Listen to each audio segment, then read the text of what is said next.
осындай дәрежеге жеткізді, жоғары дәрежеге жеткізді. Осыншама жылдың ішінде, аз ғана уақыт ішінде еліміз көркейіп, әсемделе бастады. Назарбаев атамыз аяқ тұлға адам. Еңбегісін де Қазақстанда.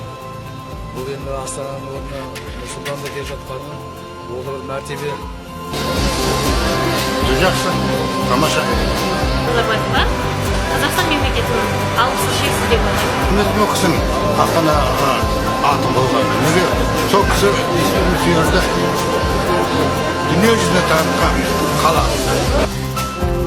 Ұлы тұлға бәрімізге жақсы көшбасшы болып келген. Сол кісінің арқасында қалай жетістіктерге жеттік. Екіншілерден көріндік. Халықаралық жарыстарда да өзімізді Қазақстанды таныта білдік.